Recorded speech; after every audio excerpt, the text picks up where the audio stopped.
নমস্কাৰ প্ৰিয় বন্ধু বান্ধৱীসকল, আপোনালোক সকলোকে মোৰ চেনেলটোলৈ স্বাগতম জনাইছোঁ। আজি মই আপোনালোকলৈ লৈ আহিছোঁ পনীৰ মটৰ আৰু ভেন্দিয়া ৰুটি। মই এয়া লৈছোঁ মটৰ, এয়া পনীৰ আৰু এটা বিলাহী কাটি লৈছোঁ, এইটো লৈছোঁ তেজপাত, এই পিঁয়াজ, এয়া আদা নহৰু, এই কেইটামান গোটা জিৰা লৈছোঁ আৰু এইখিনি লৈছোঁ পনীৰ মছলা।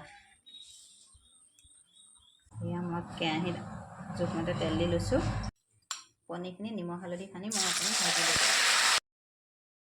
পনীৰ ভজা তেলখিনিতে মই তেজপাত, পিঁয়াজ, আদা নহৰু আৰু যিখিনি পনীৰ মছলা লৈছিলোঁ সেই গোটেইখিনি দি ভালদৰে ভাজি লৈছোঁ। পিঁয়াজখিনি ভালকৈ ভাজি হোৱাত মই বিলাহীখিনি ইয়াত দি দিছোঁ।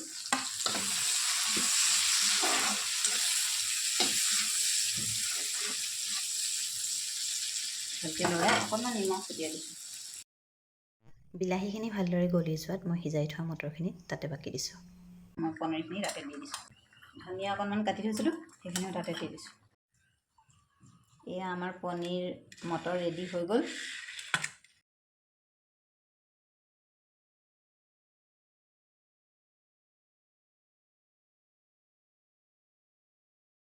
যদি ভিডিঅ'টো চাই ভাল পালে মোৰ চেনেলটো ছাবস্ক্ৰাইব কৰি দিব। আজিলৈ আহোঁ, বাই বাই।